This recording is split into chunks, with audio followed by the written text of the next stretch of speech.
The thing ain't playing. What's wrong with the intro? Starting off fresh with KPG. We starting off fresh with KPG. We started off first talking with G. We started off first talking with G. Then we went and added Corey. Then we went and added Corey. Added Prince, that's KPG. We started off fresh with KPG. Added Prince, now it's KPG. Added Prince, now it's KPG. And we just talking with KPG. And we just talking with KPG. What up? What up? What up? Welcome to Talking with KPG. I'm your boy G. On the bottom, we got our dog Prince. To the right-hand side, on the bottom, we got ATL's finest. Actually, ATL latest today, Corey Davis. And we have a special guest, my dog, my homie, Zack from A&Z Media. What's up, bro? Welcome to the show, homie. Thank you, Three, for having me, and hope everybody's doing well. Hope everybody's family's doing good, and let's get it. I'm excited. Zack, what's happening, man? Hey, good to meet you Yes, guys. sir. Good to see there's a fellow Cowboys fan there. I don't know what that banner is behind ATL's latest, but congrats. Thank you, Prince, for being a Cowboys fan. I appreciate it. Always. I have to be the balance on this thing. I'm the transmission on this thing. Oh. Well, the transmission's blown. It don't got third gear. So before we get started, man, I want you to go ahead. You got to plug yourself, Zack, man. I want everybody to know where they can find you on all your social media outlets, and go ahead and plug your show, baby. Hey, thank you. So I just started a show called A to Z Media Network. Gonna be pretty much Cowboys and the NFL centric, and Big Ten centric in football, since I'm a Michigan fan. Michigan, but I like all the Big Ten. I like good football, so I like to cover everybody. Not biased towards any rivalries or anything, but it's A to Z Media Network. And you can find me on Twitter at A to Z Media Net. And yeah, that's it. So thank you guys. Appreciate that. A to Z Media. Absolutely, man. Absolutely. got it. Sure. What's up, Chuck? Welcome to the show, my brother. I'm glad you jumped on. It's three of us out here today, man. So you got your hands full, Chuck. Oh my Lord. Chuck is a listener who's a loyal listener, man. He's been with us since day one. He's a Washington football team fan. Yes. Yeah.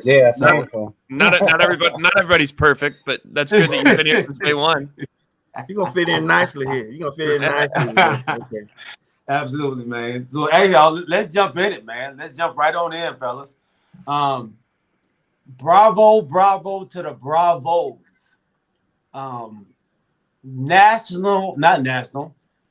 World Series champions. Yeah, World Series champions.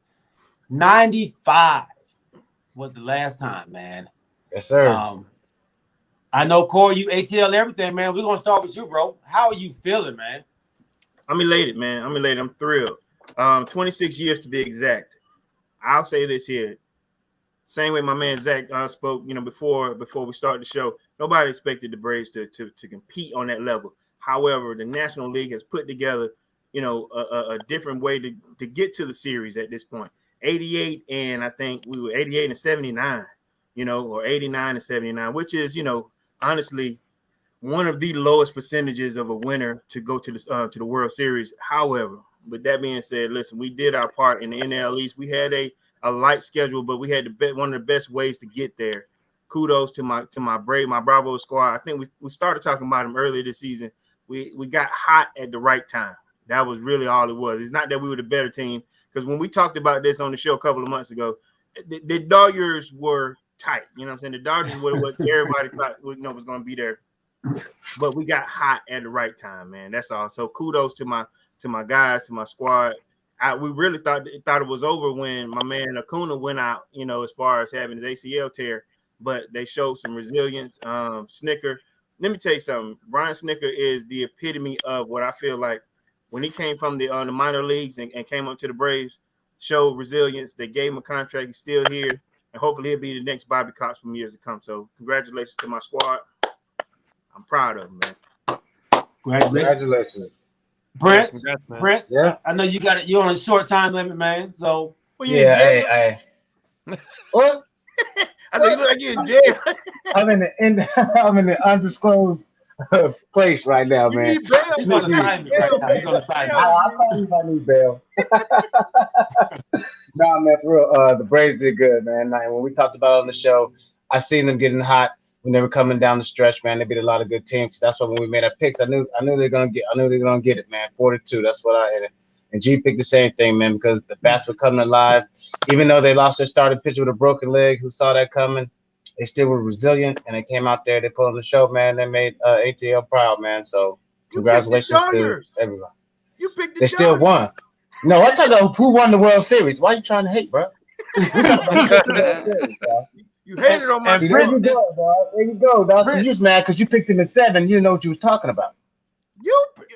Oh my Lord. Prince just trying to hold on to that 4-2 like he really said that. I sent him the link. I did. He's still Hey, I still in the body what he said. I still got to keep it when I can, dog. Go ahead. All right, Zach, tell me your thoughts on it, brother. Well, I mean, people don't understand how, and I picked the world. You guys don't know me this long, but when the season started, I picked the Braves as a contender for it all, just because of how deep they are as a baseball team. Their pitching was a little bit of a suspect. That was their area they needed to improve their bullpen and pitching because they got Ozzie Albies, they got Ronald Acuna, Freddie Freeman's an MVP candidate every year. I mean, they have the talent to win it, and they're young. Dansby Swanson's a great shortstop. Touki Toussaint, I know he's not too good for the Braves, but I played against him in a bunch of prospect games back when I used to play. But yeah, he's. I always liked him. Always follow him. I like the Braves. I'm a Yankees fan, but I like the Braves are a good team. I wanted them to beat Houston, and they beat Houston, so I'm happy. And it's not as hard as people think it is to get through the National League. The Dodgers only won last year because there was no fans. I mean they are choke artists every year. Zach, yeah, I'm trying to give your team credit, man. Zach, did you say you were a Yankees fan? Yeah. Why? What's wrong with that? We know why you don't. I'm addicted to teams that break my heart. You see the stuff. Oh, that wasn't the answer I was actually looking for, but okay. I mean, they were all great at one time, and But anyway, the Dodgers aren't as like the record will say one thing, but they're not exactly a juggernaut. No matter how many stars they add, they can be beaten, and it was shown. The Giants, good team, but they're also they haven't won a World Series in a while either, so they're learning how to win again. You got like Buster Posey, who's a vet who knows how to win, but they don't have Bumgarner anymore. They're not the juggernaut they once were. The Braves played really well throughout the postseason, and they handled Houston really well. Good thing there was no trash cans in the World Series. Right. Good thing there was no bugs, and Atlanta was a better team. So congrats. So we can paint a picture for our listeners. Where you from? I'm originally from Iowa, Des Moines, Iowa. So I don't have any home teams to root for, but I live in Pennsylvania, and I absolutely hate Pennsylvania sports fans. So I can't like anything Philly, Pittsburgh. Tell us how you adopted the Yankees. The Yankees? Yeah. I was a Yankee fan. My first game, I went to Camden Yards in Baltimore, and my dad took me. We were behind home plate, and my dad took me down to the batter. Derek Jeter was in the on deck circle, and I had like a 3-minute conversation with Derek Jeter, and I was a fan for life. Yeah, That's what started it. And then Dallas. I met Tony Romo at his peak at a bar. Not a bar. It was a bar and grill, a restaurant in Texas. A bar and grill. I was with my uncle. He was stationed he was in the military, and we were down there. And he was in uniform, and he used it to kind of meet Tony. And Tony had to sit down, take pictures. And he was with Flozell Adams, Jason Witten, Andre Gerard. Oh, wow. So yeah, it was at the peak, like dating Jessica Simpson. Famous Tony Romo just came out. So and then the Knicks. It was. I've always been a basketball fan, but when they traded for Carmelo, I mean, I always liked them, but when they traded for Carmelo, I became a diehard because I always loved Carmelo. Okay, nice. Fair. That's fair. Iowa doesn't have any home teams. I'm kind of a novice, man, when it comes to baseball, and I kind of lean on Corey and Mike Prince, to teach me the game of it. Okay. Why Matsy last night seemed like he was pitching well in the 8th. Why did they go from him and then put Smith in the 9th? There's to be honest with you, I didn't get to watch the game last night. I was getting back from Florida, but the reason a lot of teams it depends on your matchups, right? Like who's coming up, because you gotta play in 3 bats at a time. That's the new rule. 3 at bat. You got to face 3 batters minimum before you can change a pitcher. So they might see, okay, this guy's bad against lefties, or this guy's bad against righties. We have this guy who's he has good numbers against this guy. If Massey has good numbers against the 3 guys, has bad numbers, they trusted the analytics and went with someone else. There's a lot of different reasons or rhymes or reasons. It's very analytical driven, today's baseball. And it's no longer, managers no longer manage off of their gut and with the eye test anymore. They have to go by analytics pretty much, and that's kind of what's killing the game a little bit, in my opinion. You think? I think so. And pretty much watching the Yankees, Aaron Boone will let Garrett Cole go 5 innings too long because that's what the analytics tell him to do. But then let's say Domingo Germán, for example, is pitching 5 shutout innings, or Corey Kluber, the analytics say, you got to keep him under 80 pitches. So they'll take him out even though they're rolling, and they'll have a reliever come in and blow the game. So, it's just a lot of different analytics. Like, you have to believe in analytics to a certain extent, but there's some things like analytics don't show you, like when the whole side of the infield's to the right side, second base, bunt the ball to third base. Right, it's not a hard concept. You're a major leaguer, you should be able to bunt a baseball. Or, things like that, letting a starter go 7 or 8 innings again. I mean, if they're rolling, why not? Save your bullpen. There's just a lot of we could get into that, but that's a long discussion for me. Another reason I'm a Yankee fan, Mike Lebo, you can look him up. He was Thurman Munson in 1977 when he passed away. Rest in peace. Mike Lebo was the number 1 pick in the 1977 draft to replace him. He blew his knee out, but that's been my mentor before I got hurt. For 8 years, he coached me and trained me and mentored me in baseball. So I was always a Yankee fan. Gotcha. Okay. And big shout out to answer that question, or at least to piggyback back on it. Big shout out to Billy Bean, who started that whole analytics thing where you go off percentages on a person's ability versus your gut. So at this point now, when you ask that question, if somebody's hot right now, what they do is what has this person done in the past? They go off. All right, after 6 innings, he's going off. So, and then everybody has an assignment. If you have a lefty going against a lefty, you bring a person in for relief. I've seen a person come in relief on 13 pitches, and then then the next person's up. Wow. Yeah. Wow. So baseball is okay. But before the rule change, there'd be a guy come for 1 batter. It doesn't matter if he strikes him out in 3 pitches. He's out. He's out of there. Oh, wow. They used to have a left-handed specialist, right-handed hitter specialist, where they would just face 1 batter. Yeah, that's what's up, man. That's what's up. Do these pitchers get the same amount of money? Because I know they get paid a lot of money. They don't get Garrett Cole money or Clayton Kershaw money. They don't get that money. They get paid handsomely for throwing against 1 batter. Right. If I'm a reliever and I come in and throw 13 pitches, and that was my night, and I'm still making, baseball money is all guaranteed money. So that's the difference. I mean, but if that's my job, every other day, well, sometimes I don't play a whole week, But. And if you notice relief pitchers like that, like Aroldis Chapman, but the guys that if they're violent, they were failed starters. So instead, it's not like it's just throwing 10 to 13, 15 pitches. It's 10 to 13 to 15 of everything you have. Yeah. It's high stress pitches, normally high leverage situations. So that's where a lot of injuries come in for these relievers. People might say, why are these guys getting hurt? They throw twice a week. That's why, because they have such high stress on their bodies, giving it everything they have. Normally they have too violent of a delivery, and that's why injuries happen to a lot of pitchers. Facts. Good. Hey man, real quick. It was good to meet you, man. I just want to put my head in and meet you. I got to get ready to go, but I hope I appreciate you joining the show. And fellas, I'll get with you guys later. All right. Thanks for having me, man. I appreciate you jumping on, brother. Holler at me. All right. Okay. before we transition out of the baseball field, man, they're having the parade on Friday. Have you all ever been to a championship parade of any sort?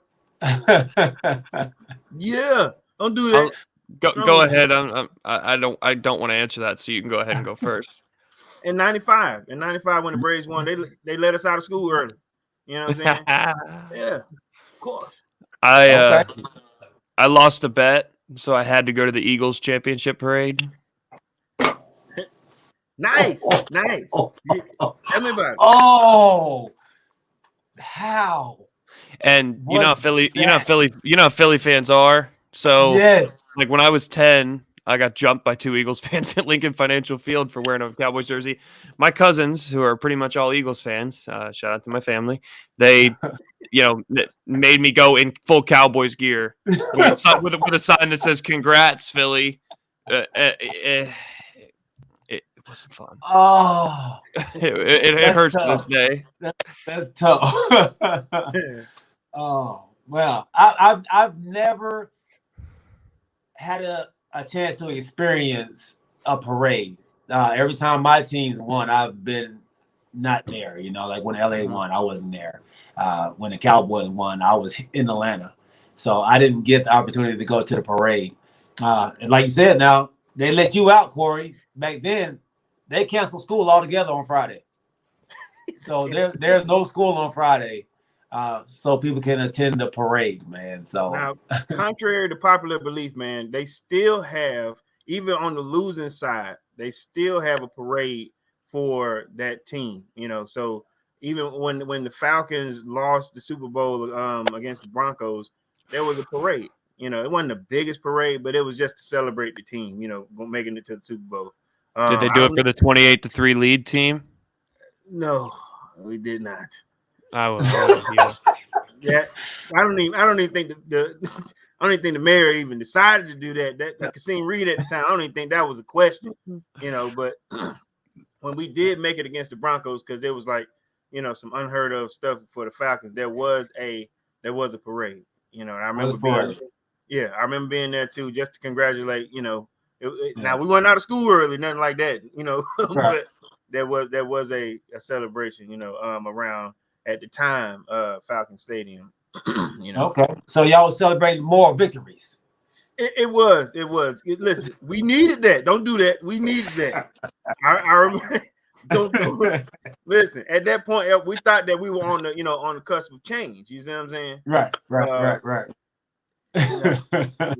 Yeah. Needless to Okay. say. Good.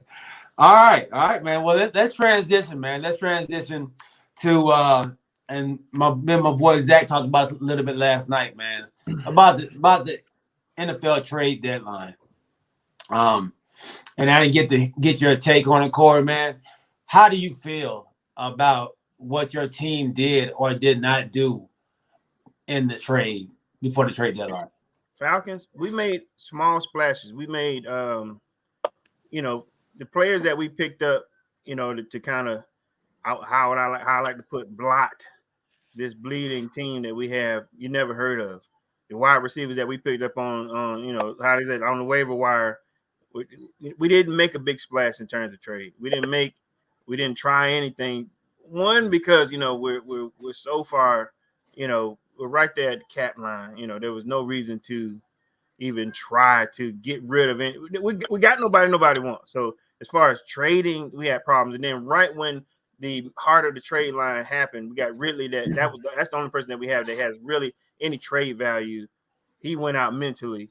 I don't think that we're in the business of trying to let Matt Ryan go. I think we have a owner who is kind of attached to the hip with him. Any player that we have with any value, we decided to hold on to him. This is Arthur Smith's first year.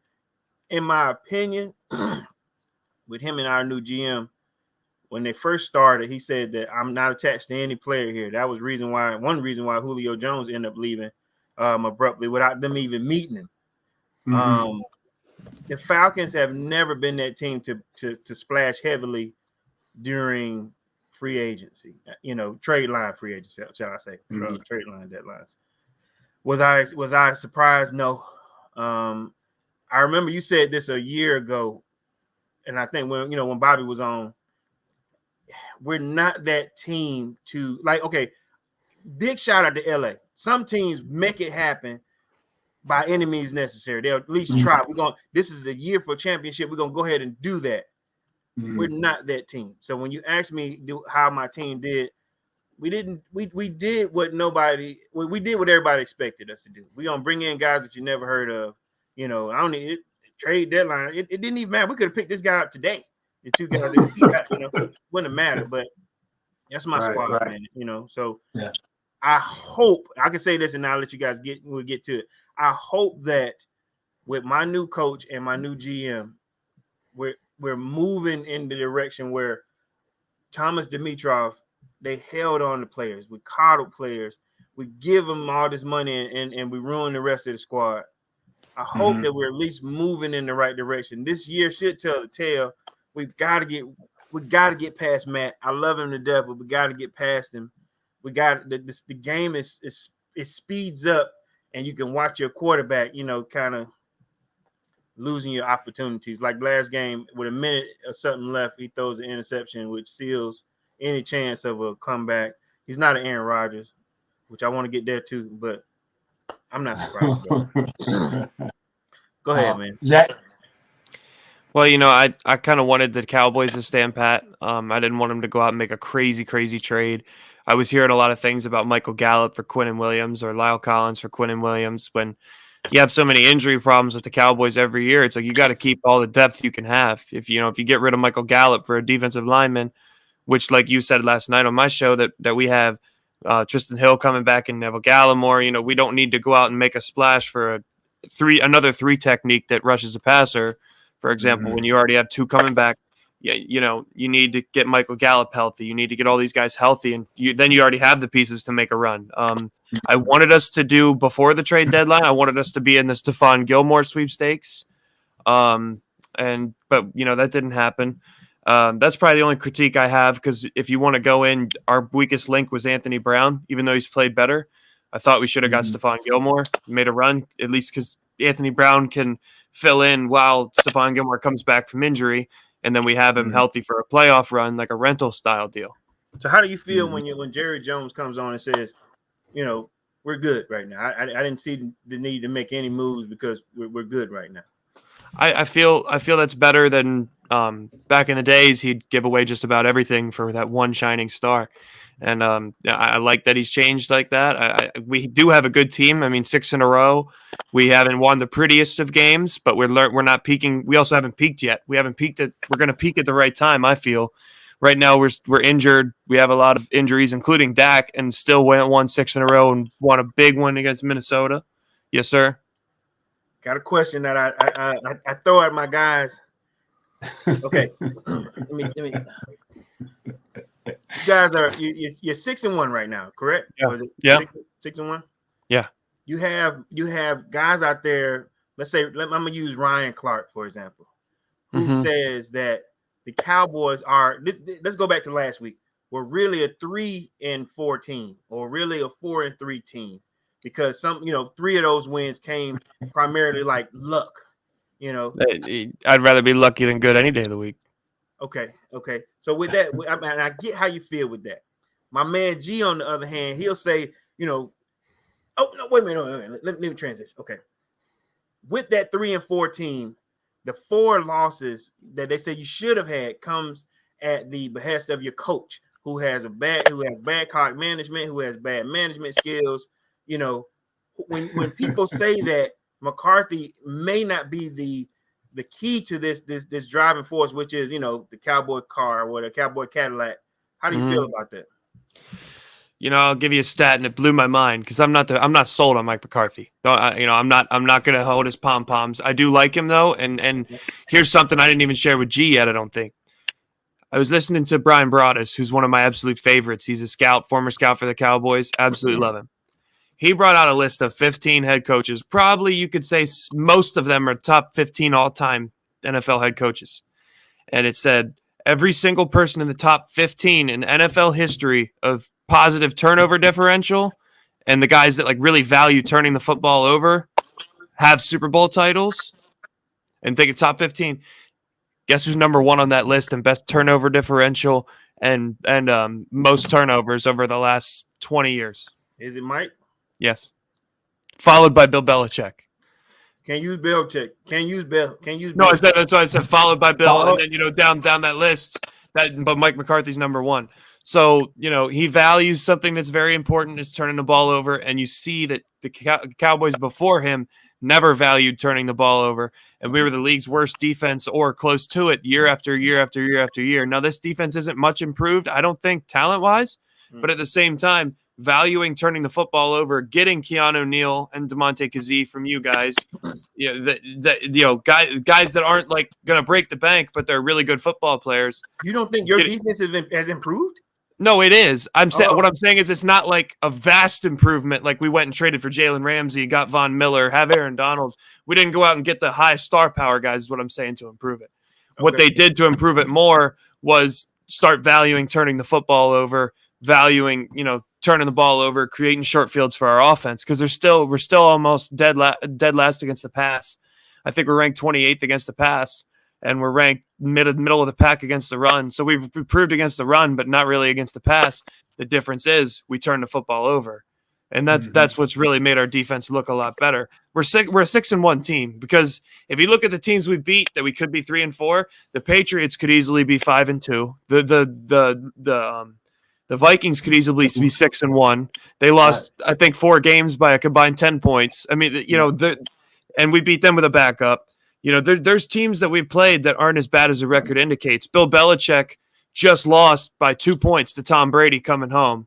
Yeah. They put up good. Mac Jones is top 5 in the league in completion percentage. They got good football teams that we played. Just the Chargers are an extremely good team. At that time, they won 7 straight going back to last year. They're a good young team. There's a lot of good teams that we beat. Did we get lucky breaks? Yes, but you go show me one football game that hasn't had lucky breaks. I mean, and not to bring up your Falcons to be a troll or anything, but you guys were up 28-3.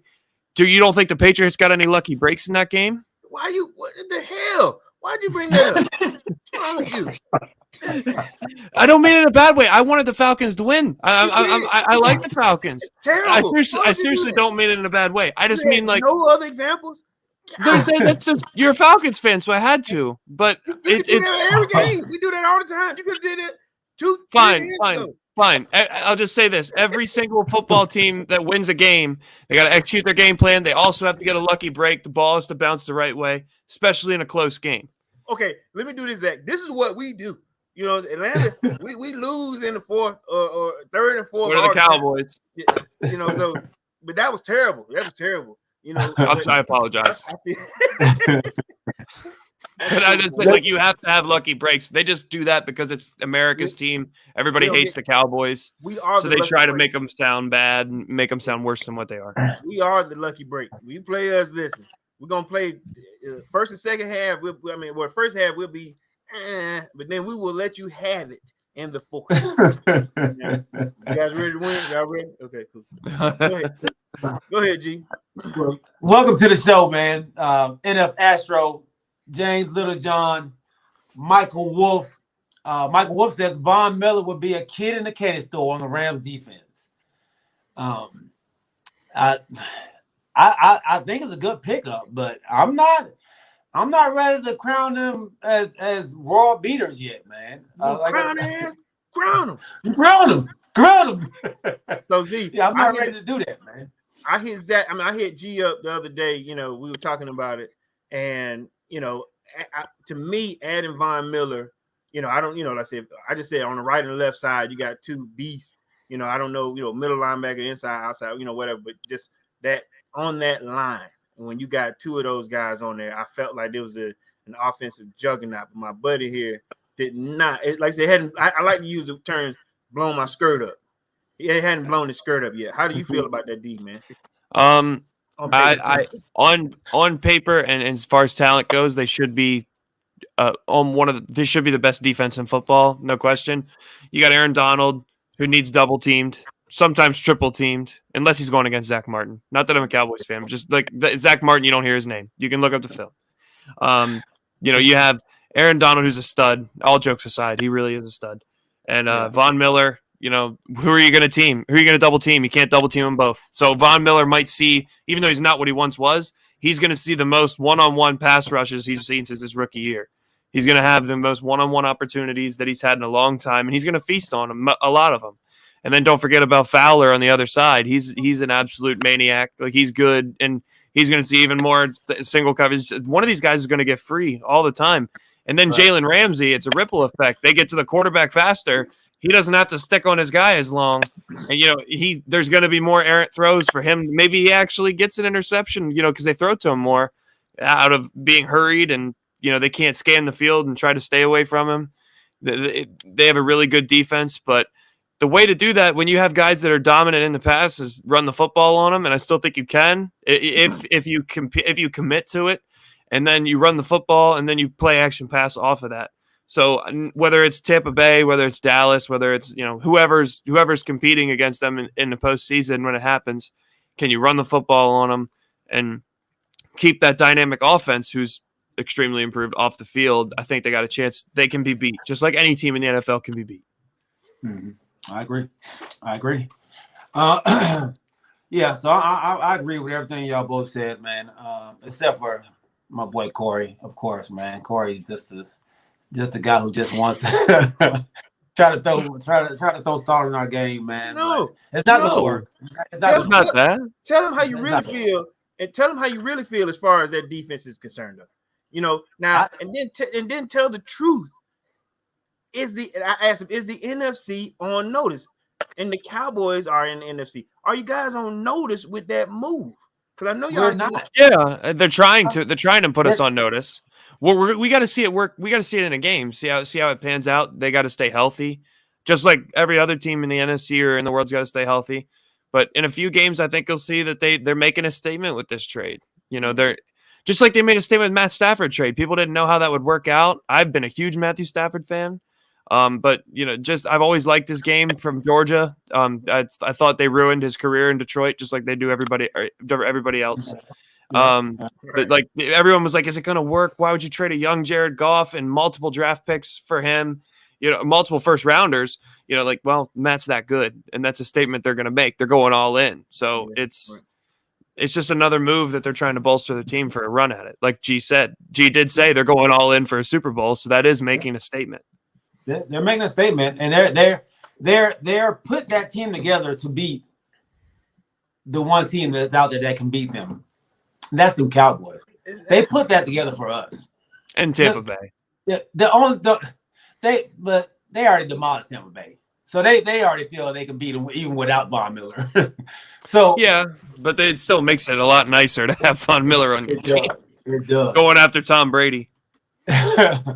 But the only way to stop the Cowboys is to stop Dak. And you bring Von Miller in there, they feel they have an opportunity to do that. But they traded a guy who didn't even play last game because he was out injured. So, you know, word has it, you know, they want to get rid of Von because Von was trying to have a Halloween party and he wanted his teammates to chip in. That they was invited to. Where you hear that at? And they said, no, we ain't doing that, man. I thought we was invited to the party. I didn't know we was hosting it with you. That's a reason to get rid of a player? It's turmoil in the locker room now, man. Turmoil in the locker room. I can't believe he told me to bring some cheddar cheese. What? Velveeta? No, I'm not doing that. All right, man. Let's move on to the NBA before. Wait. Nope. Don't leave. Don't leave my NBA. Don't leave the NFL just yet, man. Okay. You got something? Yeah, hot off the presses, guys. So Zach. All right, we've been really controversial past couple of months. I at least said, you know, maybe the last year, as far as COVID-19 is concerned. Okay. We've all had our differences in opinion, you know, when it comes to being vaccinated versus, you know, unvaccinated.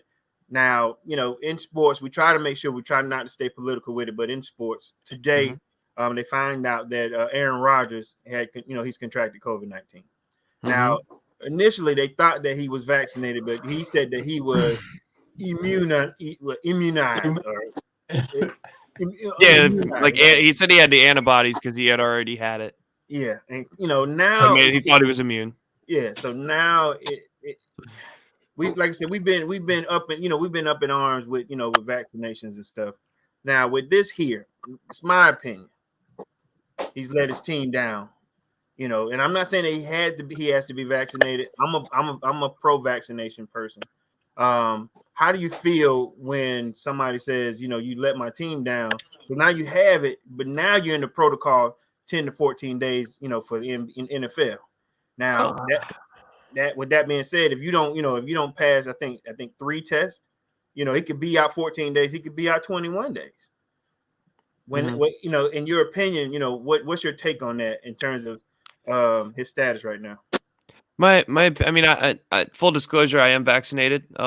But because of my job, told me I was fired if I didn't. But I was gonna get it. I just wanted to wait a little bit longer to see the long term effects. But like everybody, it was a scary deal, scary situation. You want to get the vaccination, but you're afraid. What is it going to do? It's so new. Regardless, in my opinion, if it was such a big deal, they would have been on him day one. Where's your vaccine card? Where's this? Where's that? If you're saying you're vaccinated, blah blah blah. It's been 85% rule on NFL teams, so they hit the 85% cutoff. Aaron Rodgers, he could have got it with the vaccination. There's people that get the vaccination and still have COVID. Sure. So it's more what I'm thinking is, okay, how'd you contract it? Do you know who you were around? Were you washing your hands? Were you wearing your mask? And people also want to argue about the mask, but are you taking all precautions possible not to get COVID? Or are you out there being irresponsible? If he was taking all precaution, even if he didn't want to get the vaccine, that's his choice. But was he washing his hands, wearing his mask? Was he not having big parties? Was he committed to this season?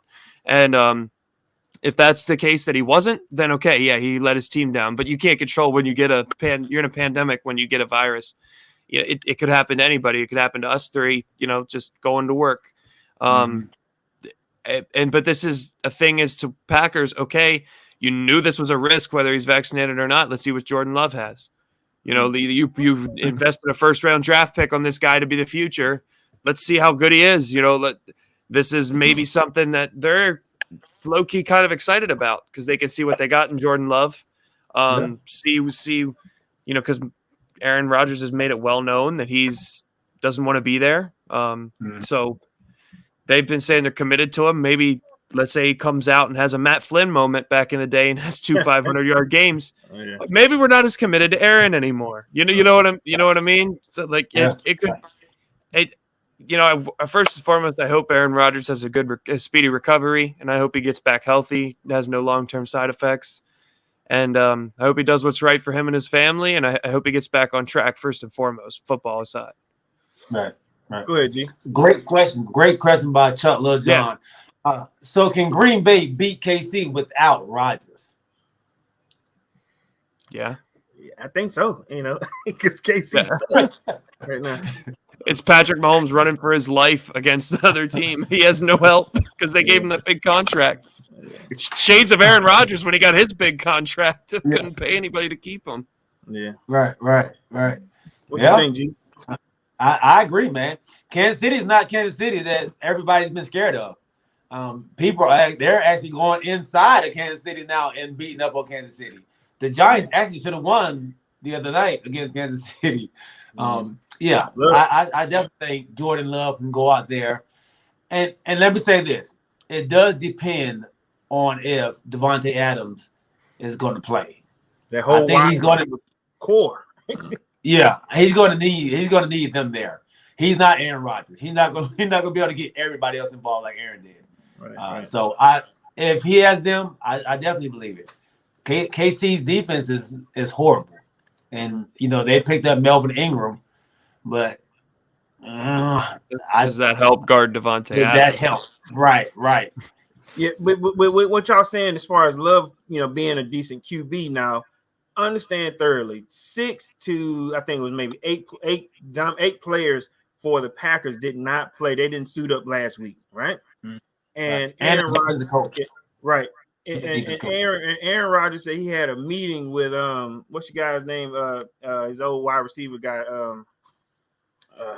Jordy Nelson. No, not Jordan. The one that was playing, he was in the game. They traded him to the Cowboys. Which y'all? Randall Cobb. Cobb. Cobb. He said, him and Cobb said, "Listen, we're gonna drive some plays in the dirt, and let's go back to those how we used to play. You know, throwing up old signs that nobody knew about. You know, and literally played the game that they were so good with playing. You think that Love can come in and do the same thing? No.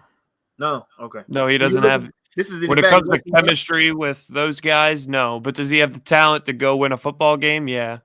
He's a first-round pick. But no, he won't have anywhere near the chemistry that Aaron Rodgers has in any of those guys. Okay.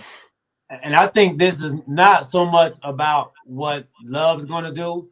It's more about what Kansas City is not doing. I think the juggernaut Kansas City used to be is gone. That what you used to think about Kansas City is not there anymore.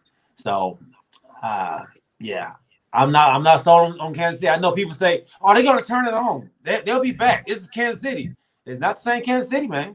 Sometimes teams figure you out, and then sometimes they, your run doesn't last long in the NFL, and except for Brady. Like, but everybody else, it was only a year or two window.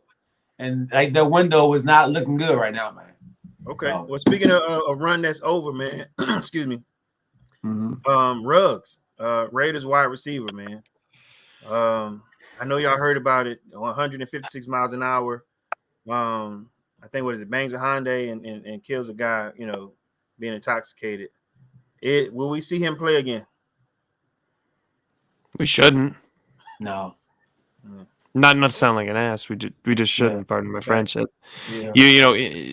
His best friend passed away due to a drunk driving accident. One, you should learn from that. Like I everybody makes mistakes, okay, but I've never drunk and drove for that reason. But he's on a first round draft pick salary, which I believe 5 years, $25 million. Can't afford an Uber. Can't walk out and find a cab in Las Vegas. That's just you're playing with somebody's life. Yeah, the NFL has a phone number that they can call to pick up any player that has some kind of NFL card. Yeah, you can't find a hang on guy for a night. Like how many people Raiders fans in Vegas? Hey, come hang out with me. You can be my designated driver. Like someone he knows, but not that. It's not hard for him to find a DD or an Uber. But, he will play again probably, but he shouldn't. Because once he gets out of his – because, Dante Stallworth, almost the same thing. He killed an on-duty police officer in a drink and drive accident. He played as soon as he got out. But you think he has a chance of playing again? Dante Stallworth did. He went to jail for, 3 years, and then the Patriots picked him up? Okay, yeah, okay. That's true. I'm just saying, there's a blueprint for how he can get back in the league. Now, should he? No. But they might make an example out of Ruggs and say, you're not going to play. I forgot about that. One. You're right. Dante did get back in there. Yeah. I don't think he will, though. I think, like you just said, Zach, I think they're going to make an example out of him. KZ just he didn't hit anybody, thank God. But he had the same situation last week. And he had a DUI, first time offense. Yeah. So, at some point you got to learn, man. And like you said, his best friend died from. When do you learn? So I think they're going to make an example of him. So I don't see him coming back. I don't, and I hate that for him, especially when death is involved. Right, and for him, I don't even know if he wants to come back. Now you have this person's death on your mind, on your, that's something you got to think about for the rest of your life. That's something he'll never get over. Never get over. You never get over, man. So I don't even know if football is even in his view for himself. You know what I mean? So, and also too, prayers to the people affected, families involved, the person that lost their life, their family. Thoughts and prayers go out to them, and I hope they find the peace they need, and that they will hopefully eventually get some peace and some closure in such a bad situation, man. Last thing for me on this NFL thing, man, and then we'll continue on. One of my guys, Calvin Ridley, lately, we've had athletes come across, mental issues. I mean, when we look at it from a regular guy standpoint, this person is making millions of dollars, playing at the highest level, doing what they do. When a person goes down for mental health issues, I'm trying to learn, more about it. I'm trying to figure out the psyche of a player when they start to feel a certain way. What's the tennis star? What's her name?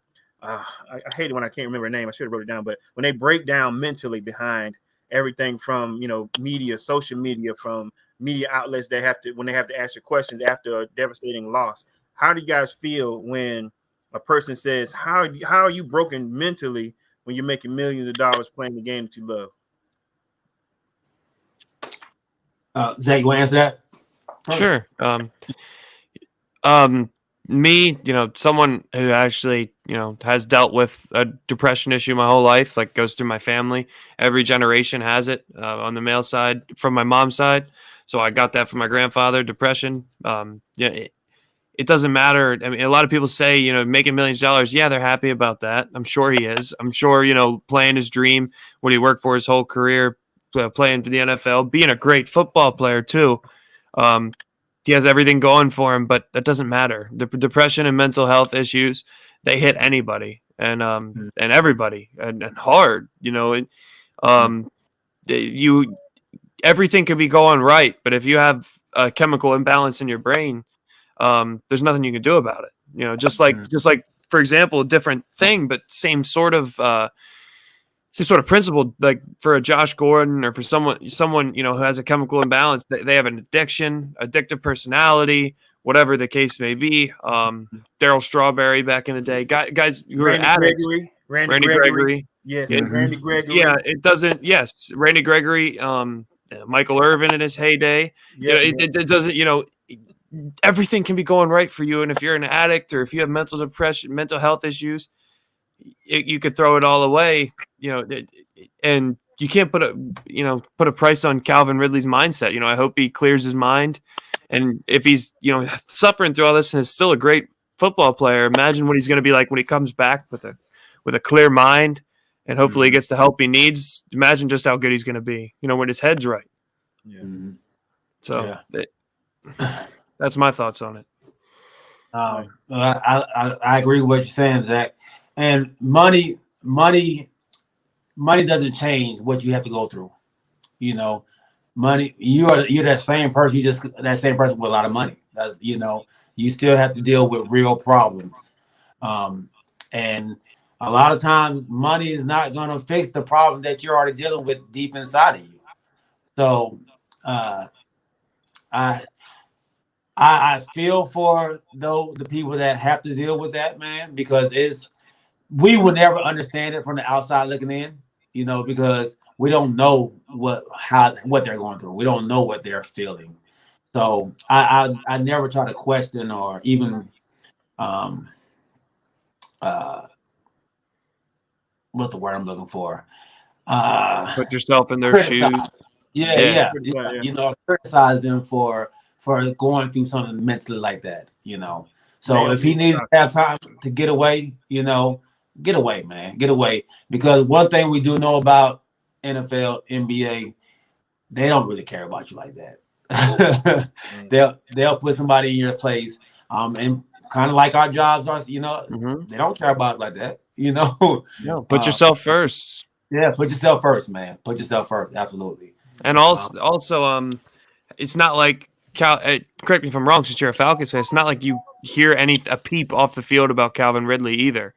Normally he's a pro's pro. Normally he does exactly what he's supposed to do. So it's something serious. Sure. I hadn't heard a thing, from what we know of him, or being a fan. He's the one, he's one, ultimate professional. Where there's no you don't have to worry about him outside the field. Any antics going on. So at first I was a little disappointed, but then I was trying, like I said, as I'm trying to figure out how a person deals with what they deal with mentally. I'm an easygoing person, and a lot of times I have to ask myself, what would I do versus what somebody else would do. and I know it's a lot different. You know, like I said, we're dealing with mental issues. I'm gonna give you a perfect example. I remember when I was, you know, a lot younger, or whatever. I asked my mom. I said, "Mom, did you ever go through postpartum depression?" And she go, "Yeah, I went through it." She go, "But I had to go to work." You know, it's like it all depends on how you deal with it. She's like, "Yeah, I had to go to work. I had kids. I had mouths to feed." So I was like, "Okay." So it's like I think about it the same way when I'm upset or when I'm going through something. But then I got to get up and go to work. So but I know other people deal with it differently. And I remember, I'm gonna give you another example, and then I'll keep going. I remember, and this is a stat that you can, this is something that I've kind of praised myself on. From elementary school to high school, I missed 1 day of school, 1 day, and I was late that day that I missed. That they counted me absent. My mom had this thing where she go to school. If you feel any worse, I'll come and get you. And then you forget that you were sick, or you forget that that you were having some issues. That's just how she did. But when a person is going through something mentally, I try to put myself in their shoes. What could they be going through? But we easily or this is my wife, by the way. Oh, okay. She had a great comment. Yeah. She's watching too. So great comment. Mental health is no different. Correct. So, and there's a couple examples that come to my mind. Like, there's people, like you said, people like I'm the same way. I go to work and it might be on my mind still, but I keep myself busy. A lot of people I know, like my fiance, when something happens, she shuts down, and it's everybody deals with stuff differently. You got Calvin Ridley's, or you got Kevin Loves, who took a step away. You got guys in different sports.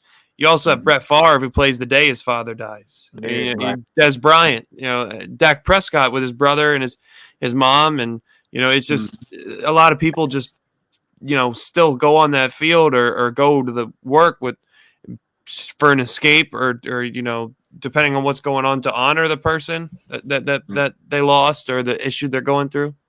Everybody's different, but that doesn't make it any lesser serious or that person any less of a person. So you just hope Calvin Ridley's all right, and everybody that struggles with mental health is all right. No doubt. Right. No doubt. So this is, I guess, to stay on that mental health, man, we'll transition to the NBA real fast. And the Philadelphia 76ers and Ben Simmons are still going through their saga, their drama. Ben Simmons decided he did not want to use the help that the 76ers are trying to give him. Something has to give in this situation, man. This is going to be another Deshaun Watson type situation. He's just going to be on the roster and not playing if they don't get rid of him. Give me your thoughts on that, Zach. He just doesn't want to be there. If he actually had a mental health issue with a coach like Doc Rivers, who's a player's coach but tough-minded, like he's the perfect guy if you needed to talk to. He's been there for Kevin Garnett, Ray Allen, Paul Pierce. He's been there for all of his players. Nobody says a bad thing about even Chris Paul, who didn't see eye to eye with Doc all the time, will tell you just how good of a man he is. Right. He tried. Ben Simmons. I mean, they did work it out for a while, but I think he's just done with Philly. Like the whole city in general, the team. They know they're not going to win a championship with those two. You can't have two dominant inside guys. On offense and expect to beat this perimeter-centric league. You got to have one of each, but inside and outside. But he's going to be a good player, a really good player for a long time on a different team.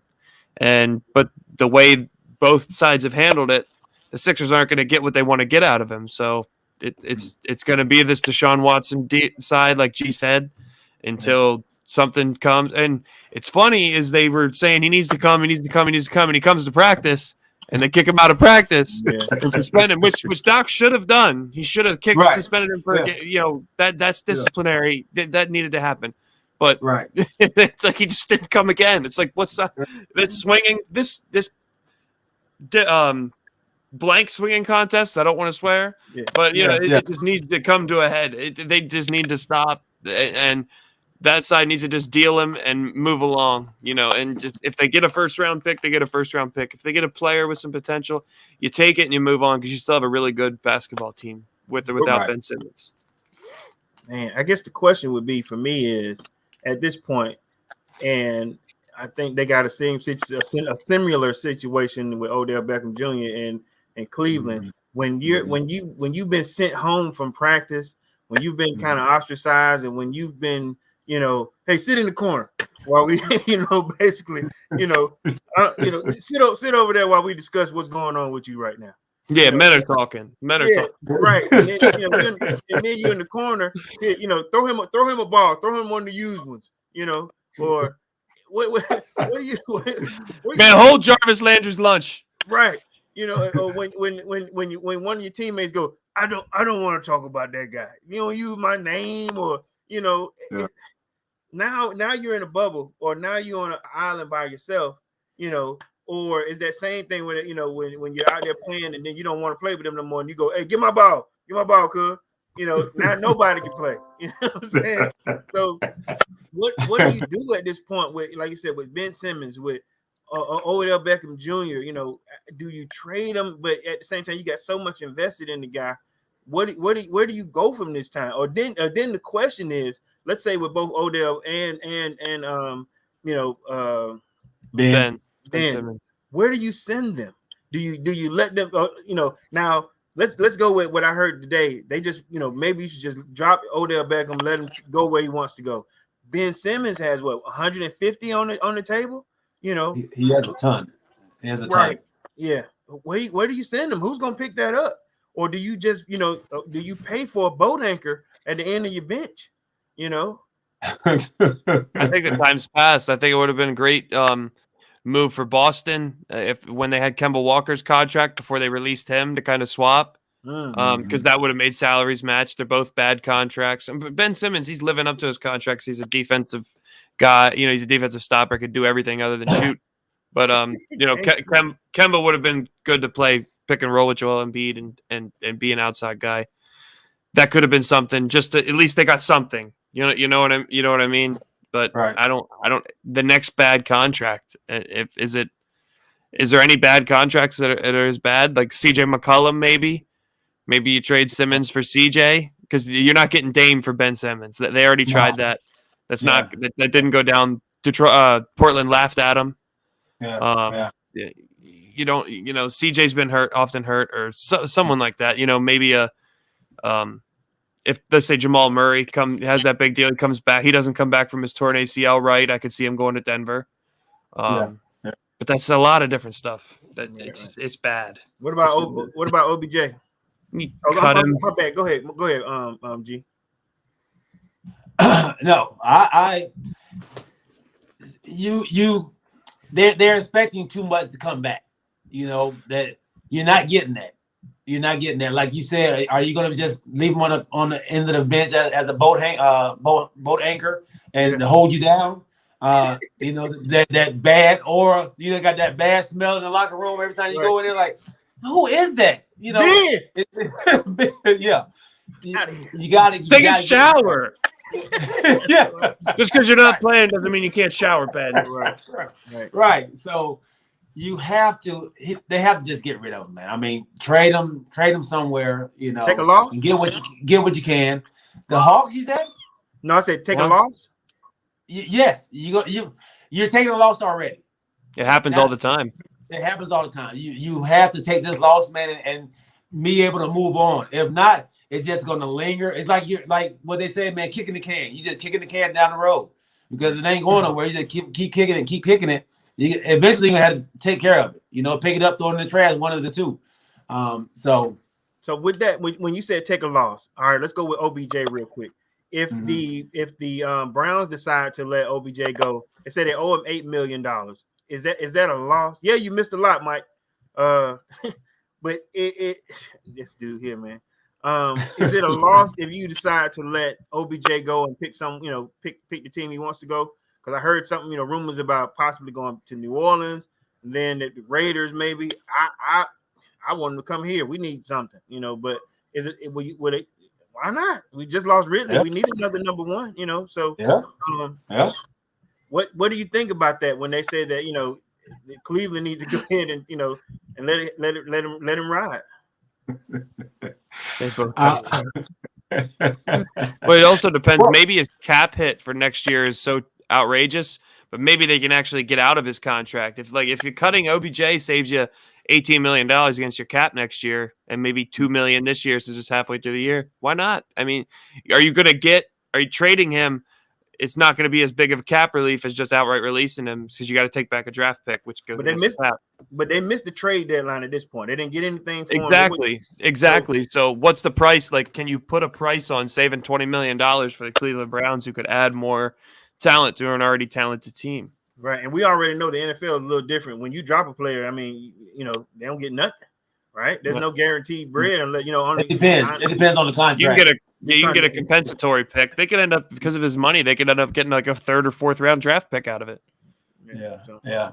And it depends. Like, he could have, like Zach was saying, he could have $18 million guaranteed right now. I'm not sure what his contract says, but the guaranteed money should be already paid, right? It should be, yeah. But so it's already been paid out at some point. You know what I mean? Or, you know, they don't get paid all at once. They get paid weekly. So yeah, 16 checks. I think it's 16 checks a year in the NFL, right? Or 17. Yeah, 17 now. Normally, Gene, too, let's say he just signed his deal. The first 2 or 3 years, he's untradeable and uncuttable because of such a cap penalty. Maybe next year is the year that this offseason is the year where his cap, he doesn't have a penalty anymore. They literally save $15, $18 million, whatever it is, if they release him. And, you know, that's huge for Cleveland, being able to add all these guys, you know. Retain some of their guys. Yeah. And I know, Corey, you brought up New Orleans for him going.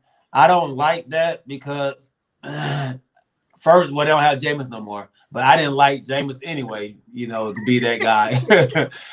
And definitely not Trevor Siemian to get the ball to OBJ. He'll be in the same situation he is in Cleveland with Baker. He needs to go somebody who's can get him the ball. You know, like you said, I even like the Falcons. You brought up the Falcons. I even like that. You know, Matt can at least throw it out to him. You know, let him do what he can do. But what if the Saints were to go pick up? What if the Saints were going to kick tires on Cam Newton? Don't you do that? Don't you do that? Then they can get OBJ, and it just be like the best team of 2015. Nobody's kicking that can. You know, they could be the best team of 6-7 years ago. Yeah. Them tires, boy, they were running flat for a minute, man. No. Chuck says Green Bay. That'd be a tough one. If they can pull that off. OBJ on one side, Devontae on the Randall other. Cobb in the slot. That'd be tough. The Raiders, the Raiders need another receiver. Now that Ruggs is gone. Yeah. So you gotta send OBJ somewhere where he can be more of a focal point. And I think Atlanta is one of those places where he can, you know, thrive and not have to worry about it. The other side, you know, not have to worry about the quarterback. You know, I mean, they do, but you got Pitts. Michael is on one in the chat. I'm sorry. I'm not laughing at you. I'm not laughing at you guys. I'm laughing at Mike. Stay on one. So this when Prince is a Cam, you know, you said bring out the pom-poms. That is Prince for Cam. You bring up Cam. He's riding all day long with Cam. He's giving him virtual hugs the whole day. Virtual hugs. Look, Cam was taking anybody to the Super Bowl. Yeah. Cam was going to the playoffs with New England this year. Well, he's still. I mean, he was throwing. I mean, I'm not the biggest Cam Newton fan. I thought he was great. Don't laugh. Sorry, I was laughing with you. How's that sound? But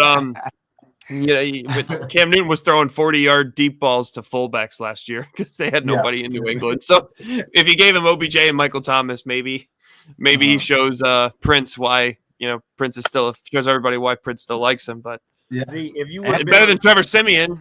if you would have been on the first show when the season opened up, if we would have been at a let's say at a roulette table, Prince put everything heavy on Everything on Cam. What? Let's put everything on Cam.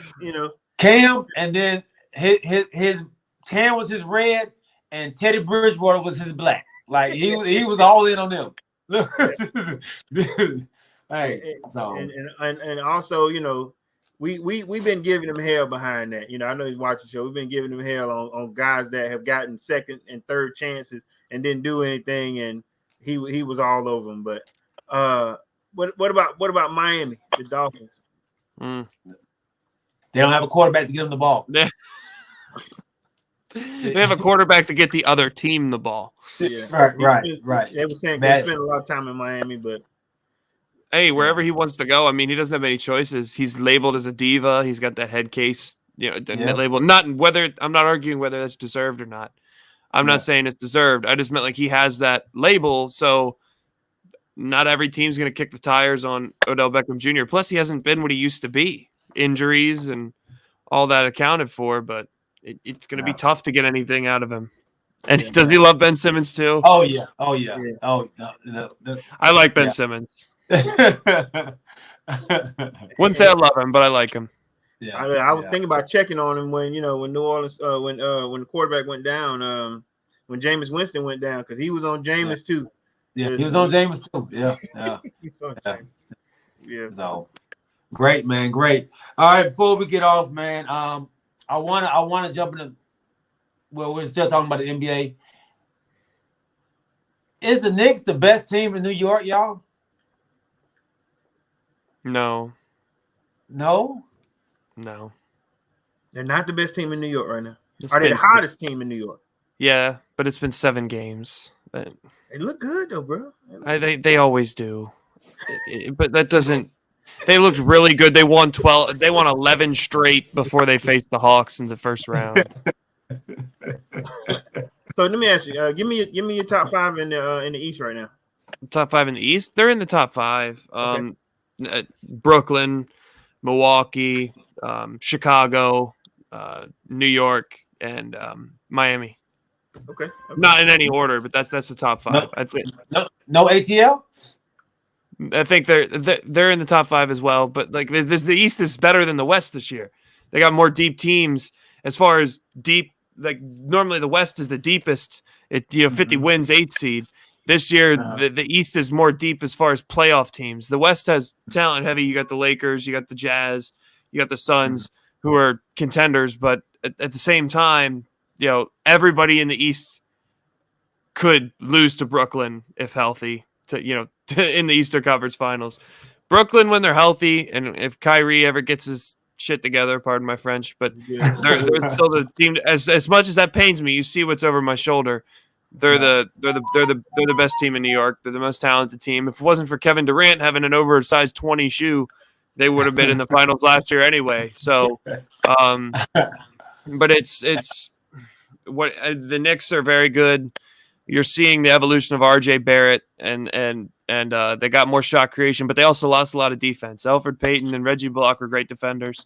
They haven't made up for that just yet. So I'm curious to see how they're going to play better defensively. But, I mean, they laid down against the Magic. They laid down against the Raptors. And they're laying down right now against the Pacers. So, I mean, you can't say they're, they play down to the competition and they play up to the competition. So as long as we play more decent teams, then we'll get more wins. But I just don't see them. Maybe next year, the year after, I see them being the best team in New York. Not this year. Corey?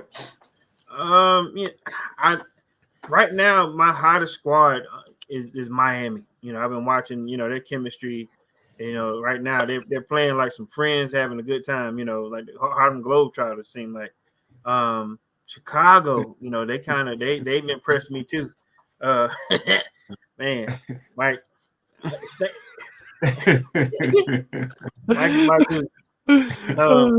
Chicago, in the same spot where they put together a squad that most people didn't think would go compete. It is early. I want my Hawks to be competitive towards the end. Right now you're just checking out who's what. Everybody's coming out balling right now, with the exception of a few teams. just like I asked, what are your hottest teams? What are your disappointments right now? The Lakers. Are you a Lakers fan? No offense, G. No, I'm a Knicks fan. Okay, I'm just saying. No. I mean, are you? No, yeah, I'm not a Lakers fan, but I like watching Melo. I follow every team Melo's on, just because I've always liked Melo. But they're a bit of a disappointment so far. As far as I think the Pacers are a bit of a disappointment. They got Karis LeVert healthy. They had Malcolm Brogdon, who's really good. Domantas Sabonis is an all-star. Chris Duarte was a great draft pick, averaging 18 points a game. They're a really good basketball team, and they're 2-6. So that's a disappointment. There's actually a good bit of disappointments, but I'd have to say the Pacers, Lakers, New Orleans Pelicans. But they're 5-3.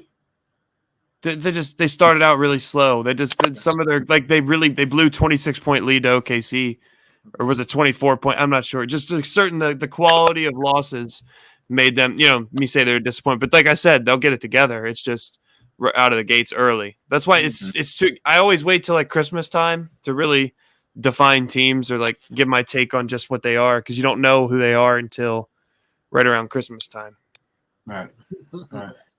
Now, go ahead, G. What you got? My disappointment is Portland, man. We Portland with all the talent that they have, man, and they always say that Dame is ready to take them over the hump, man. And I keep saying I don't think that team is built to win with him and McCullough. I don't like that matchup. Just like I don't like Jaylen Brown and Tatum. I don't like that. I don't think they can win with those two people.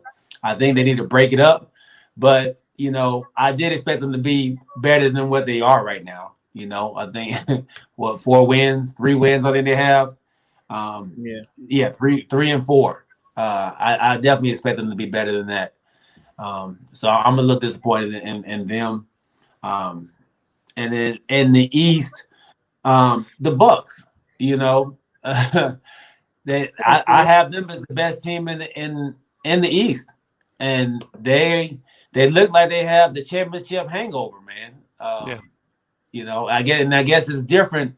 I know it's different when you're the hunted now. You was doing all the hunting before. Now everybody else got the gun. Now what you gonna do? And they're not responding to it well right now. And those teams, like Giannis is a vet now. Drew Holiday's a vet. Chris Middleton's a vet now. Brook Lopez is a vet. Those veteran teams normally don't start out that fast. Like you just said about the Lakers. Normally they take 15 to 20 games to really start getting a gear, especially when you won that championship and you're like, man, this sucks. Let's get back to the playoffs. Let's just do what it takes to get to the playoffs. Right. And we'll see what happens there. I think that's all it is with, like you guys said, the championship hangover in Milwaukee. It's Westbrook. Westbrook. Is he gonna lead that squad? I know Galen. He bet heavily on this dude too. LeBron's the leader. LeBron is the leader, but LeBron is going to allow Westbrook to lead until the end. I think he's going to allow Russ to be Russ. I don't know about lead. Yeah. I think he's going to let Russ be Russ. Russ is not going to be a leader. He's not going to be a leader, but he's going to, I think, run the offense through him. The past has showed us that me and G had debated on this for a while too. The past has showed us that Russell Westbrook, he wants to get his. That triple-double somewhere, it lingers up here. Can that kill or cause a cancer for a team like the Lakers with all those stars on it? I think they all understand their assignment for the season. They all understand.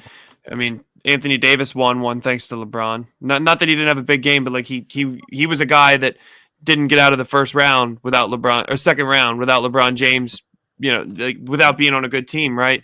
So Melo was on a bad team forever. Westbrook carried a team, and he had a good team when he was young, but for the last decade now almost, he hasn't been on a championship contender.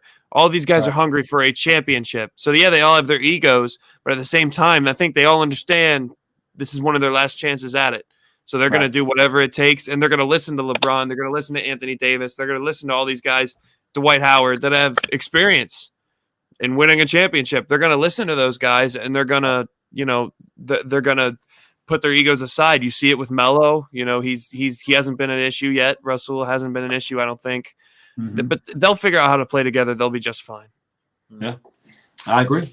I have them All right. beating Brooklyn in 6 in the finals this year. I have them beating Brooklyn in 6. Just because I hate Brooklyn, okay? Yeah, I hate yeah. Brooklyn. I hope they get I swept only by have- Atlanta in the first round of the I playoffs. only How's have that Brooklyn sound? making it, so I only have Brooklyn making it to the finals. Oh my God! Oh no! I mean, I hope you're right. All right, man. Let's go ahead. I got Golden State. Yeah. He's been on Golden State. He's been on Golden 2016 again. State. Yeah. 2015. I'm sorry. Yeah, I got Golden State. Yeah. So let's go ahead and transition, man. Do this last segment before we get off, fellas. My dog, since we got you on, Zach, man, we always do game picks on Wednesday, and we allow one of the listeners to be the fan for the week. So let's go through our game picks for the NFL. Okay. Are we doing point spread or? No, it's straight up. Just straight up. Yeah, straight up. Okay.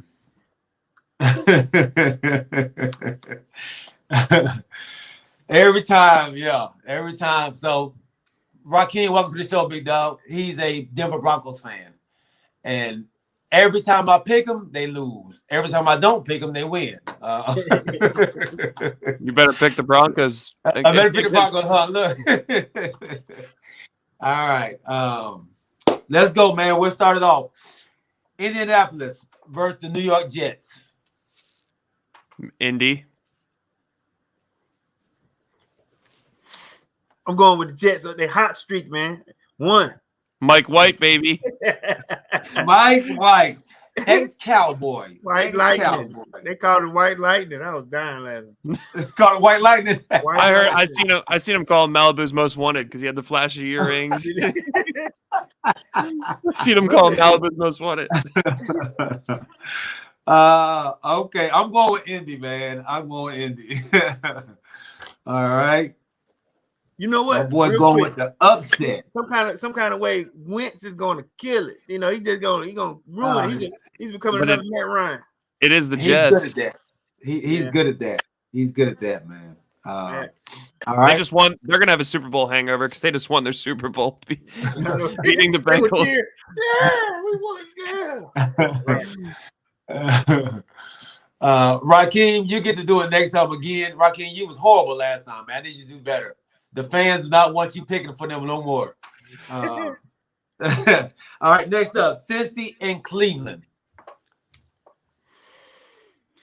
I'm gonna go Cincinnati just because I feel like they're embarrassed with that letdown in New York, and I feel like they're gonna come out firing. Cleveland's a talented team, but they also figure out ways to lose. So most of the time, they should have beat Pittsburgh badly. They're the way more talented team. Both teams coming off a disappointing loss, but I think I trust Joe Burrow and I trust those guys more than I trust Baker and that offense. So, Okay. Browns. Corey. Brown. Oh yeah. you're just trying to go against the pop. That's what you're doing. No.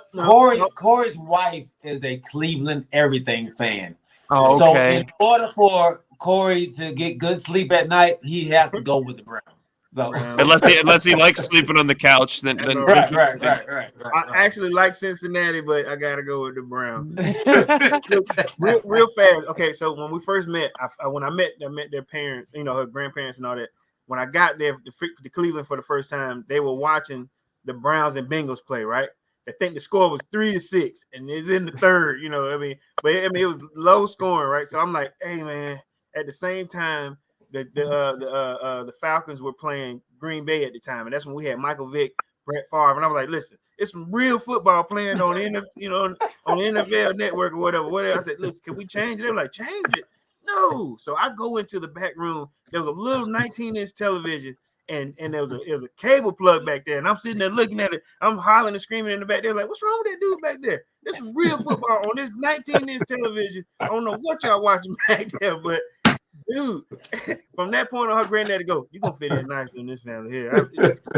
I got to do the same thing with you. A quick story for me. I got screwed. My fiance's a Ravens fan, and I had an 8-team parlay where I picked the spread and everything. Pick your own spread, higher odds, and I had every team right perfectly. I picked Tennessee against Bills to cover, and I everything. I picked everything right. But the damn Ravens, I picked the Chargers to cover, not to win, but to cover. And they beat the ever-living crap out of them. And I'm like, oh, my God. They barely beat the Lions. It would have turned $20,000 into, or $20 into like $3,000. But thanks to the Ravens. Oh. Yeah. And I had to sleep on the couch because she found out I bet against her team. Right. Nobody expected the Ravens to do that to the Chargers, man. Like, that was crazy. And then, of course, you know how they are when they're right. You just should have just asked me. I would have told you you were wrong. All right. Dallas and Denver. The Von Millerless Denver Broncos.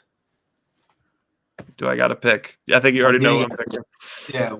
We know what we're picking. I know what he's picking, too. He's going with Denver. If you do this, come on, man. I am going with Denver. Oh! I've been hating all season, man. I've been hating, but hey, keep it. It's cool. I've been hating all season. He gets two losses automatically. He picks the Falcons and he picks the Cowboys. I mean, against the Cowboys. I pick against the Cowboys. Both. We got the Red Rocket, man. We got Cooper Rush. He's gonna win. He's gonna win. Yeah. Did you hear? By the way, unrelated. Did you hear Tracy Wolf's or whatever her name is, the sideline reporter from Sunday Night Football, mentioned after the game that he tore his calf? Who? Yeah, Dak has a mild calf tear. Yeah, so he's probably gonna be out the next 3 weeks. I heard her say that. Sorry, I hated to break that, but I hated to get off topic, but it's bad. Yeah. That what they said. We had to call Tony out of the booth. Oh, Tony out of the booth. Yeah, but they said he should be a full go at practice tomorrow. How do y'all feel? Yeah, he might still play, but no, the Broncos, to Raheem, who's a Broncos fan, salute, but they are a tough team. I mean, Teddy Bridgewater, you're not going to get the turnovers on Teddy Bridgewater that you would against, the other guys that like Jalen Hurts or, all these guys. He doesn't turn the ball over. He's smart. He's not going to lose them that football game. So it's going to be tough. Like, we actually have to play a good football game to beat the Broncos. He's not going to throw it away, but he'll sure just take a sack. You don't know where. He's not going to lose. We might have 8 sacks this week. Well, I'm curious to see who they got rid of Ty Nsekhe for, because it could be Cam Fleming. You never know. I mean, he'd probably still be an upgrade over Ty Nsekhe. Holy God. Yeah. Well, yeah, Jerry Jeudy is back, Brandon Buchanan. Welcome to the show, big homie. He is back, but he goes too far out, man. Teddy Bridgewater is not throwing that far. If he running a 5-yard route, maybe so. But anything past that, those damn gloves. You hate yourself some Teddy Bridgewater, huh? With those damn gloves, though. I mean, he keep throwing things like catcher's mitts, and he throwing with them. I'm like, that's why you overthrowing people. Why are your gloves so big? But you got the sticky substance like the MLB pitchers. You got the sticky substance. Golly, it's like you throwing a pillow on it. All right, Miami, Houston, man. This is a toss-up here. Hey, close your eyes, flip a coin, man. Who you got? Houston. Whoa! Houston. And yes, I picked the part of that parlay was picking the Jaguars to win. Yeah. So I don't believe in Miami at all. It's the battle of the 1-7s. The toilet bowl. The toilet bowl. Golly. I don't like Ingram. I mean, I don't like the Texans. Their organization, man. I don't like the owner, so I'm going with Miami. Bye, Z. Never invite Z back. Both of those are Miami fans. They're both Miami Dolphin fans. I mean, you guys have a great team. Just Tua isn't the answer, man. Should have kept Fitzpatrick. It's the They have a team. Don't call them great, Z. You ain't got Zach. You ain't got to call them great. They have a team. They have a great defense. Huh? They had a great defense when they're healthy. They had it. Yeah, when they're healthy. I'm trying to be nice here, all right? All right. So, Corey, you said Miami, huh? I'm going Miami. Yeah, of course you are. Yeah, I don't like the Houston organization. You don't like? I thought it was you don't like picking the same thing as Cowboys fans. No. I don't like the Houston organization either, man. But me neither. I don't. They got rid of Ingram. Ingram is back in New Orleans. Yeah. Miami is bad. You know what I like? You know what I like when I watch a Miami game though? They got what the fans. They got some nice looking fans. That's why they're picking Miami. Fans? Are they cardboard? Are they cardboard fans? Do they really have fans in there? They ain't even do that. They some real fans, you know, because it's cheap. Are you sure it's real or are they fake? I think look, if it ain't, are you sure? It is Miami. They're doing a great job with me. There's not silicone. I mean cardboard. I'm going with Miami as well, though. I'm going with the silicone Miami Dolphins. All right, New Orleans, Atlanta. New Orleans got a big win, man, last week against Tampa Bay. I'm Can picking Trevor Atlanta. Siemian do it again? I'm picking Atlanta. I don't think Trevor Siemian's going to do it again. I mean, he never invites you back again. Oh man, Michael, I already love you, buddy. But you know, it's I just don't think Trevor Siemian has the. If he does, awesome. But you know, I good to see. But I think Matt Ryan and that team, especially maybe they're a little motivated from Calvin Ridley taking them winning one for him. Yeah, maybe hopefully it's not a 28-3 lead at halftime, but yeah, I got the Falcons. I got the Falcons to win. I got the Falcons to beat. Okay. And I don't have to ask you, right, Corey? That's okay. Yeah. I'm going with New Orleans in that defense. I think that defense is special. And I just don't see Atlanta putting up. They couldn't put up points against Carolina. So I definitely don't see them putting points up against New Orleans. In New Orleans. I just don't see it happening. I'm going New Orleans. All right. The New York Giants versus the Las Vegas Raiders, who Matt Patricia, he got it bad, man. First he had the John Gruden situation he had to deal with. Now he got to deal with the Henry Ruggs. Can they overcome this and get a dub against the Giants? I mean, even if they don't have to, Danny Turnovers is going to be their MVP, so he might throw them a few touchdowns, like throw touchdowns to the Raiders defensive backs. I got the Raiders winning a close one against the Giants. All right. Who's driving the Raiders to the game? Oh my God! Yeah, no. I got the Raiders too, man. I got the Raiders. No, you know what? I'm changing. Oh, I'm going with the Giants, man. I'm going with the Giants. You going with the Giants? I don't know why. Look, I don't know. This is back-to-back week. You done pick the Giants, man. You know why. I miss Alvin. Where's Alvin? I think I'm going. I see. Raheem says no. Raheem says no. He's not going with the Raiders either. He's definitely going with the Giants. He can't choose the Raiders. Careful what you wish for. Yeah. Carolina, New England. I got New England. I got New England too. Another battle. They'll find a way to just mess with Sam Darnold's head. Yeah. Another battle of 4-4, or basically 500 ball. I like Mac Jones though. Mac Jones. Who? Mac Jones. Who? Mac Jones. Who? Mac Jones. Going with All right. Jacksonville versus Buffalo. Is this a clean sweep? Yeah. Buff that low. I rooted for Jacksonville last week, and they got demolished by Seattle and Geno Smith. But they beat the Dolphins. Right.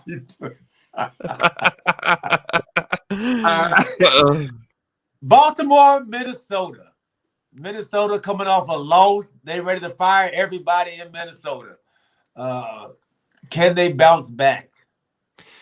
Not against the never mind. Not against the Ravens. No, my fiance and my my dad's team going against each other. But I live with my fiance. I don't live with my dad anymore.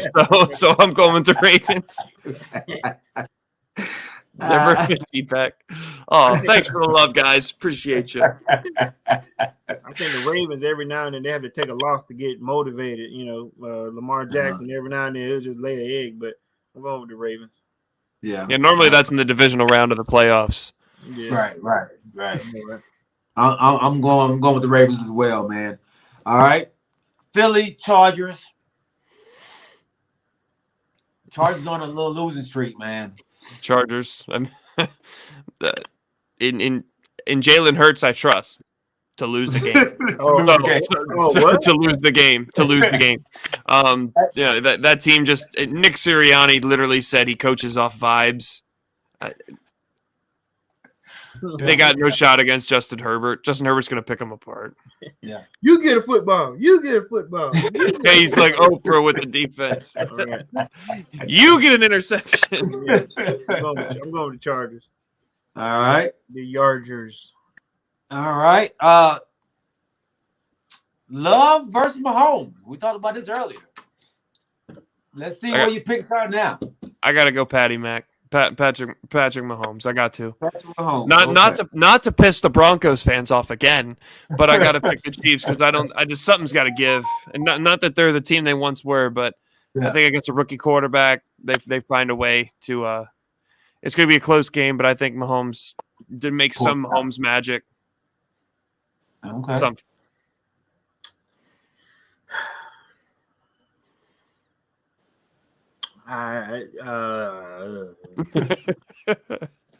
What's crazy, man? We wouldn't be having this discussion if Mr. Rogers was here. But like you said, it's a love show.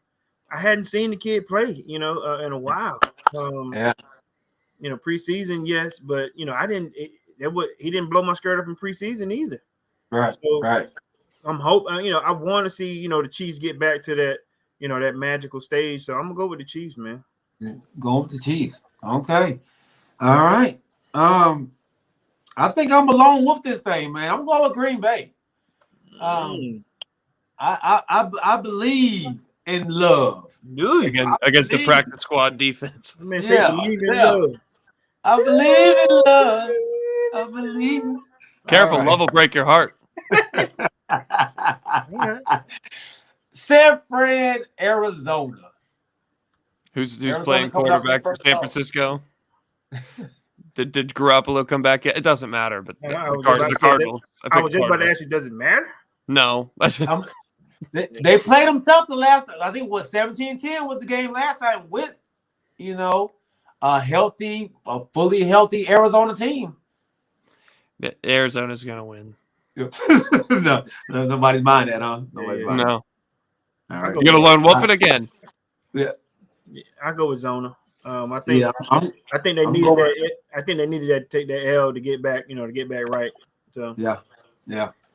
The Los Angeles Rams versus the Derrick Henry-less Tennessee Titans. King is gone.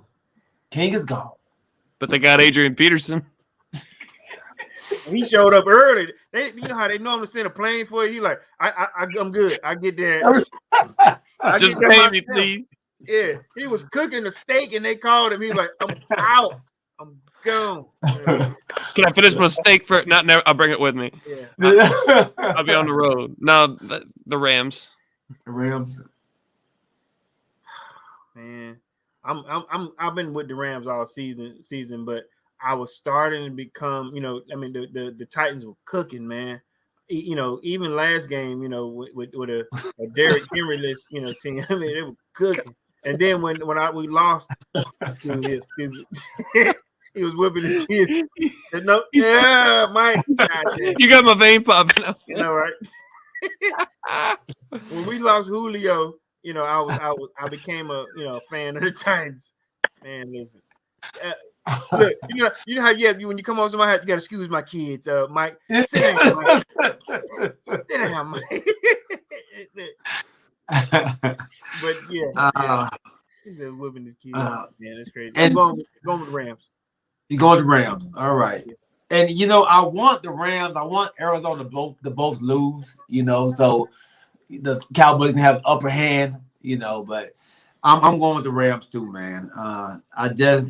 I think that's too much for them to lose over there in Tennessee, man. You lose Henry, Julio Jones. He may play, he may not play. Who knows?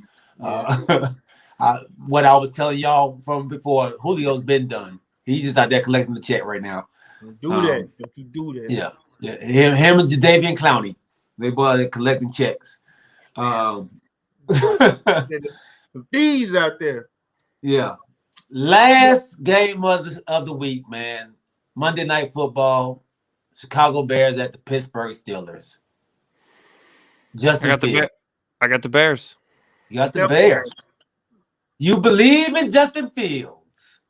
No, I don't believe in Ben Roethlisberger. No. I mean, they barely. It took a late turnover to beat Geno Smith. That's fair.